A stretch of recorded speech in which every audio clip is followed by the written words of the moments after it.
Today, as my podcast guest, I am thrilled to have Daniel Brea, who is a personal mentor of mine, and he's so many other things. He's a film producer, director, marketer, and entrepreneur who got his start in professional production in Europe shortly after serving as a Special Forces anti-terror commando soldier in several conflicts and missions in the Near East. He's had a very interesting life. He started and is successfully running several production, marketing, and consulting businesses now, including Brea Films and Marketing. I hope to make a film with him soon, and Dream Reach Media, which I have been involved with. And Daniel also practices and directs scripted and documentary short and feature-length films, viral videos, and advertising campaigns for businesses and corporations like T-Mobile, Bazooka Joe, Major League Baseball, and more. His media has reached hundreds of millions of people all over the entire world.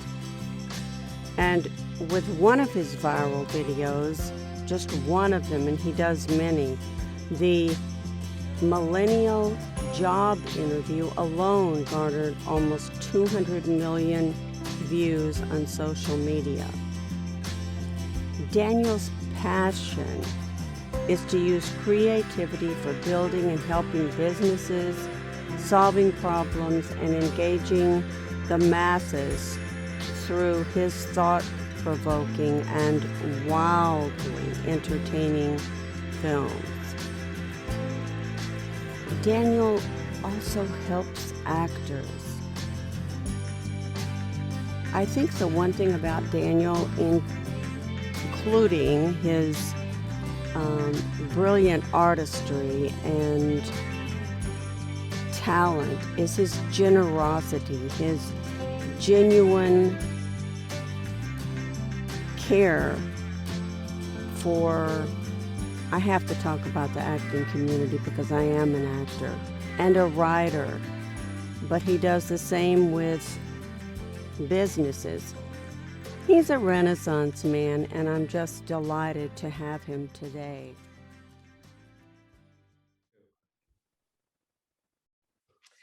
Welcome, Daniel Brea.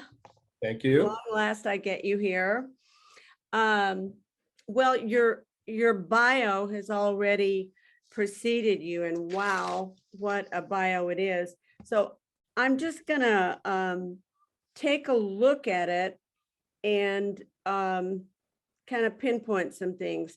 I know you're a film producer, you're a director, you're a marketer, you're an entrepreneur, but it's where you got your start that I find at this particular moment very interesting. In Europe, when you were serving as a Special Forces terror commando soldier. I never knew that in the Near East. Is that like the Middle East? It was like Lebanon, Israel, that kind of area. Wow. Were you part of the United States military? I worked with them, but I was part of a unit of the Israeli Defense Force. Okay. And how many years did you do that? 3. The contract was gonna continue into some other interesting work, but I had to make a choice, and I decided to go shoot with cameras instead of guns. So did you experience any PTSD with that kind of dangerous work? Was it Now transition? it's been it's been many years now. A lot's changed. I've grown. I have kids now. but in short, yeah, there were some reacclimation issues for quite some time. For a while, I was never, my wife later, years after, I was driving down a street with my now wife in the car, and I kept dodging potholes. And she was like, "Why are you swerving all over the road?" And I realized like every patch in the ground, every pothole, every not pothole up, manhole cover, every piece of patched up tar, I would avoid, because that's an easy Yeah, way to get blown up. So right. there were a lot of things like that. Some, the usual sort of sleep issues, reacclimation, just like when you have a lifestyle like that, even if it's for a relatively short amount of time, in 3 years, I know buddies of mine that were in it for 12, 15, 20 years. But it's a very different life. And coming back into civilian life is very odd, because you're sort of programmed to be this thing that you can turn on your aggression and kind of see red and go execute something without thinking too much, and then sort of dial it back in and be very tactical about things. And it's just not the way civilian life works. So yeah, it took a lot to But you kind of left get you. it. You chose to leave it, which is amazing. Yeah. So do you ever still have flashbacks or anything like that? I'm going to get off. There was no, it's fine. There was a recent incident where I got agitated in a very specific way. It doesn't happen, just generally, but I got agitated in a very specific way. And the way I know this stuff is sort of the training is kind of kicking in, is when I stop feeling any kind of feeling. So it's like you almost sort of get this, you almost turn into this just kind of robot. And that's when I start wondering like, oh, okay, what kind of a mode am I being switched into here? And you can get pretty testy when you're sort of in that, because then it's like what you want is you're going to go get it. Now, I wouldn't go out and actually hurt anybody at this point, but it does sort of bring up a part of your brain that gets triggered, where you're like, oh, that has no place in But civilian I can also life. see how this could possibly help you in all these different things you're doing. I mean, That is, pussycat. I attribute that part of my life and the people and mentors and lieutenants and sergeants and team members and people that I had alongside me and went through, a year and 8 months of ridiculously grueling training, and then missions in all sorts of weird situations. I attribute all of my ability to function in the business world and the entertainment world to that, because before I went there, I was a troublemaker, like for real. Very directionless. I dropped out of school. I barely got a GED. I went to college. I qualified. It wasn't It wasn't the brain. No. No, it was ADD, do what I want. I left home when I was 16, so I didn't have, a very structured teenage. Were you born in the U.S. or were you born in Israel? I was born in the U.S., Okay. raised until about 13 in Europe, in Switzerland. Oh, okay. Then moved to Israel for a few years. Then came here to the U.S. by myself. Stayed with sort of a surrogate family to a degree for about a year, a little more. And then I went off and meandered around Florida and the East Coast and stuff on my own. And then went back to Israel, did the service, and then went back to Europe, and then came back here. Why did you do that? Why did you go back to Israel for that service? I had a very directionless life. At that point, I was in Florida, getting into some like real trouble. Not the little teenage haha trouble. I'm pretty serious stuff. Yeah. Florida's an easy place to get involved with some sketchy people. So especially the Southwest Florida area, kind of Fort Myers, there's a lot of Totally. drug cartel things going on there. It started becoming very aimless, and it was actually to a degree, I think I must have been on, some mixture of weed, ecstasy, and cocaine when I was sitting outside, and realized that I wasn't an addict in that sense. I just partied hard and got into a lot of trouble. Mhm. Where it suddenly clicked, and I put on this old Israeli hip hop band that I loved when I was there. Right. It sort of brought me back, and I was like, what am I doing with my life? And then I was right around the time where all my buddies were kind of enlisting, and I didn't necessarily go back for sort of king and country. I went back more for myself, because I didn't have any other things, there was never any structure in my life to a degree. I moved around a lot. So I didn't know how to adhere to structure myself. So I just thought it'd be a good idea to give myself the opportunity to go into something that's very rigid and totally different. And that's what I decided to do. Yeah. So I went back, enlisted, and at first they wouldn't have me. They wanted to put me in because I'm honest. I told them everything I was doing, and they're like, "Oh, you can't be in an elite unit. You too many issues. You can't. You admitted that you did cocaine and stuff. Like, you can't. This is not for you." So I flipped out. I got really angry. I actually tore off my uniform and got thrown into jail, where the base commander intercepted me. I was being carried out of the army psychiatrist's office by 4 guys because I was flailing so much, and I'm not a small guy. I'm 6'4". Yeah. And so I was, flailing around, and the base commander stops and it's like, "What's going on with this guy?" I explained what happened. I was like, "I came all the way over here to be in an elite unit, and you want to put me in training that's going to be 5 weeks, and then I'll go out and be a driver. With all due respect, I didn't come back to be a driver. Drivers are needed. It's just not what I wanted to do." And he said, "Okay, here's a deal for you. You go do this 5-week basic training. You come back with letters of recommendation from your superiors there.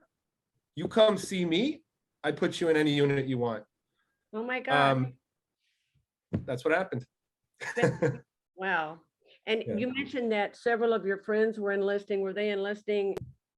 Were they going to Israel or in the US? No, friends from there, from Israel, that I had made when I moved there initially. So kids I went to school with. At the time, there was a lot of there were a lot of terror attacks. I kind of had my own encounters with things. I was on my way to a club once, and I got delayed a little bit, and by the time I showed up, it was all blown up. And so there were a lot of like incidents that were happening that were, I have my opinions about the conflict. I want to be careful here because Sure. there might be people listening from the Palestinian side, and I do want to say that we all do things for our side of the story.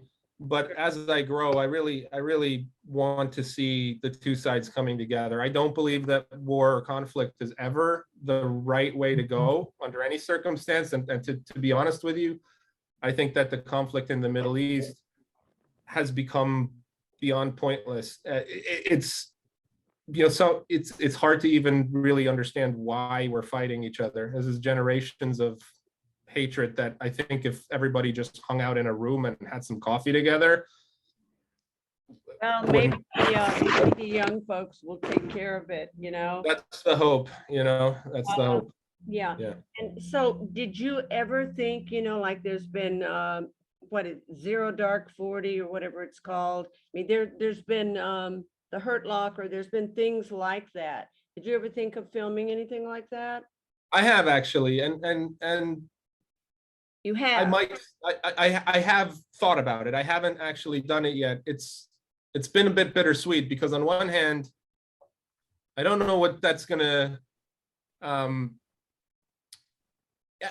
think I did have this plan to go down sort of the action film route for a while. I might revive that. I still feel like that's an interesting path for me. But I think if I'm gonna do one, Yeah. there is an idea that I have about a very specific incident that happened in Gaza, where it was my first interaction with a civilian family there that we had to break into their home in the middle of the night. And it was a very uncomfortable situation for everybody, of course, for them more so than for us. Mhm. Now, it was very, you don't hurt civilians. That's not, at least intentionally. And unfortunately, things happen that are bad. But we really try not to, and we try to respect people's homes. That moment was very odd, and I think I wanted to kind of bring a story out of it that is conflict based and has action in it and things like that. But it's really more about how, as when you put on a uniform, you have to remember that you're still a person, and the people that you're going after are also people. What a But concept. there's people in the way that have nothing to do with that. And it's, there's this interesting moment that happened where the wife of the family kind of understood what we were after. And she was, the family split up into sort of two mindsets over there. Part of them hate Israel and want Israel to be gone. And the others just also kind of don't like what's happening, but also understand that their government is kind of very aggressive, and they would rather have it be like it used to be in the 80s, where Israel and Gaza were just interacting with each other. Yeah. So there was this moment where she offered to make us coffee and hosted us. And I thought that was such a beautiful moment in the middle of this turmoil, where we're the intruders. We're there because one of our people got kidnapped and we were going to get him back. And here's this lady whose house we broke into with a tank, busted the whole side of the wall, like backed it into the house, because you have to do that, because if you step out in Gaza, you're going to get shot. And here we are having Turkish coffee together, talking through the interpreter about how fucked up this whole thing is, like, so I think I'd want to do something, but I'd want to bring the part of it to light as well, that tells the story of the people who are just humans and don't really want what's going on. Yes, absolutely. Wow, that was really something I wanted to talk to you about that. Okay, well, what I know about, and I know you have a lot of companies, I know about Dream Reach because I did that with you, and that was absolutely fabulous. It was, I got to pick who I wanted to work with. It was very professional. It was so much fun. You did the secret agent kind of scene, right? Yeah. Yeah. It was the mother-daughter thing, and then it was the cougar thing, so it was perfect. Yeah. And I have used it a lot. And so I would suggest that that was that doesn't really have some current reels, or like myself coming back to the business, to get some really professional footage. Thank you. And then there's Draces, and I'm going to ask you if you would just tell us a little about that, because I'm in Draces. I haven't been as active as I want to be, because for me, like you have many, I have a story I want to tell. And just before we came on, we had a question answer on Draces. And so I got some really great information. You work with actors, you work with entrepreneurs. That's what I was so surprised about Draces, is like, oh my God, he's working with all these different people, helping them be successful, generate income, keep going. So now that I've hopefully piqued some people's interest, tell us a little more about it. It's exciting. Yeah. So that's, I call it a done together mentorship program. So as you know, we have a learning portal where you can go in, and there's all these lessons and downloads and worksheets and action guides. And then we meet twice a week together on Zoom in a group setting. And we have a Facebook community where we sort of network. And sometimes I'll bring in another expert, like I brought in agent, and I'm going to bring in another producer here pretty soon. So the idea there is to help artists become entrepreneurs themselves and basically take creative and financial control over their careers. But mainly actors, but we do, like you said, have directors and writers and just filmmakers and stuff in there as well. In fact, one of our students is a jeweler who just wanted to, learn more about marketing her jewelry business and doing good video that's ads. the kind of thing I've been surprised about. Wow. Pretty random, but essentially we build businesses for creatives or with creatives. I mean, you're the ones building them, and I'm just kind of there to help you make sure that you're doing the right thing at the right time, and actually, turning a profit at some point, as opposed to just spending time and money on something that doesn't really go anywhere. And one thing else that you do, I was kind of already doing it when I came in, because I learned pretty quickly that you just can't sit around and audition and hope. Yeah. You've got to build something for yourself. You got to have some kind of content. Well, the new program, and like we produce short films for actors so that they have a reel that they can show. But that's what I want to do now that I kind of got some more information from you. Thank you. Yeah. And there's a new part of the program too called Dracis 9X, which is kind of a version of Dracis that functions similarly, but it's really all about your acting career. So we actually show you how to brand yourself, write good content scripts for you. We can take over certain parts of it if you don't want to do them yourself, or if you don't want to hire a writer.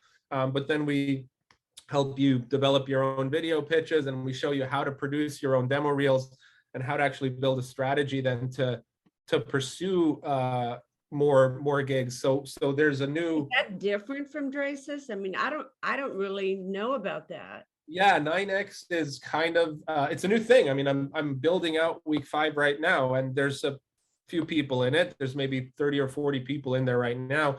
But yeah, it's let's talk, because I can pop you in there, and we can talk about that later. But it's kind of a hybrid between Dracis and what you did. So the done for you production service, instead of doing that for you, we walk you through everything that you need to know so that you can do that for yourself over and over again. And then, of course, if at some point you're like, I don't know, I just don't, I don't want to handle this part of it. Yeah, you can hit us up and we'll do that for you. Okay. You know what, I did want to mention one thing, because you also do commercials, and you're doing like T-Mobile, Major League Baseball, Bazooka, all this stuff. You do a little bit of everything. But before we go, because they're telling me that we don't have that much time. Anyway, and I don't want to upgrade right now, because then I will lose you, and my tech knowledge will just become overwhelming. So sure. At any rate, your videos are just, they're so great. They're so great. And that thing you were talking about, that PTSD, that doesn't happen there. You are so clear, you're so personal, and I just try not to miss them, because they're really something. And people can find them on YouTube. Is that where you would tell people to find them? I would say, if you're interested, go to YouTube or send us an email, and I can sign you up for our newsletter, which isn't really a regular thing, but I send out emails once in a while. But really, if you search for the Daniel Brea on YouTube, subscribe to the channel. There's a lot of videos there. And then, yeah, for actual work and commercial projects or film production, that just hit us up. Yeah, this is a really important guy, and I'm just so thrilled to have you here. And you are accessible. Once you get into one of your programs, you're accessible. I'm going to end this by asking about your lovely family. You have 4 kids too. How do you do it? You must have this super wife. I do. That's the secret sauce for me. I'm sure there's other arrangements that work for other people, but for me, I was very fortunate to find a spouse who literally is great at all the things that I'm not good at, and I'm great at all the things that she's not good at. So we have this wonderful synergy. She's great. She stays with the kids. She was a professional before, but you know, she wanted to be there for the kids, and I definitely wanted that as well, to have one of the parents be there. So she's full-time working at home, taking care of a 6-year-old daughter, 2 5-year-old twin boys, and a 6-month-old boy. So every once in a while she gets a little bit of help, but really she's She's the reason it works. I don't know what I could never manage without her. That's for You sure. know, what's more attractive to me, I don't know if it's my age or what, but I think it's to a lot of, particularly women, is that men that are with one woman or with one wife, and they stay with that one partner, and it can be 2 men, 2 women, whatever, but they stay together. That is a very attractive, and I would think it would be a very useful tool too. I mean,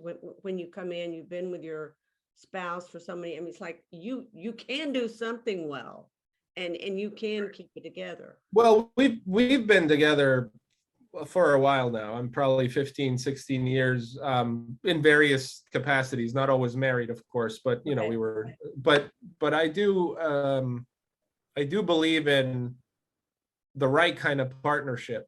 You know, I think people can partner up in business and in relationships with the wrong people, and then it's a nightmare. But if you do find somebody that you're compatible with, and everybody thinks you have to find the soulmate. In my opinion, there's many people you could potentially match with, but you got to get somebody who is, you know, 80% there in terms of your ability to build a life together, and willing to compromise for you, and you're got to be a little willing to compromise for them. And then, like with a business, it's a lot of hard work and a lot of clashes, but if you kind of get through those, you know, and you get through those moments where you almost get a divorce, or you run out and you move out and you do all these crazy things that humans do, because your emotions get in the way. As you knock down obstacle after obstacle, your tolerance grows, and you know, everything, you know, things that we did that were a huge deal when we were 20, we look at now and we're like, what?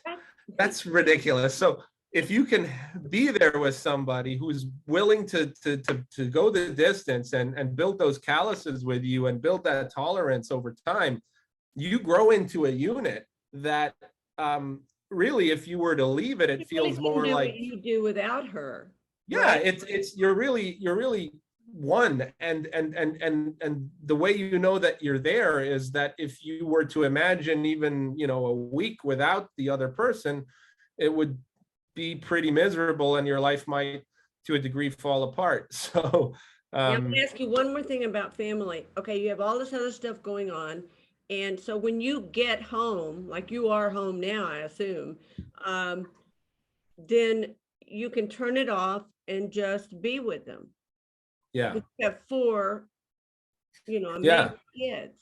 So yeah, I'm very involved that way. I'm actually at my office, but my office, intentionally, I'm less than a 5-minute walk away from my house. So I actually go back. Well, the kids are at camp right now, so I'll go back, I'll have lunch with my wife and the baby, and then I'll walk back and maybe hang out, have dinner with the kids, play a little bit, then I might come back to the office. So I've really set up my life in a way where I don't have set times that I spend with the family, but whenever I have a moment, that's the beauty about being self-employed, right? You can just kind of be like, you know what? I don't think I'll even go to work today. I think we'll just go to the beach, and then you just go. Yeah. So how do you have time to do all those videos? I mean, did you have this like storyboard, not storyboard, but you have this like master schedule or something? Yeah, there's some organizational tools that I use that are actually, I show you guys in Dracis as well. But really, you know, I'm working on a documentary right now with Bazooka Bubblegum, and we have a couple other projects lined up. I'm building this other course as well, and you know, we're working out a couple of other things. So there's a lot going on. But I found that if you really focus your time very intensely and you just dedicate certain blocks, if you really go in and execute you need to do. You can do things in a fairly short amount of time. And then in addition to that, there are busy tasks that everybody deals with, like cooking, cleaning, organizing, emails, things like that. If you delegate those things, you can free up a tremendous amount of time. And I get up between 4 and 5 a.m., sometimes at 3 a.m. So you just get up early, and that buys you, when you get, now to me, it's like ridiculous getting up at 9 o'clock. It's like, wow, that's 4 hours of work I could have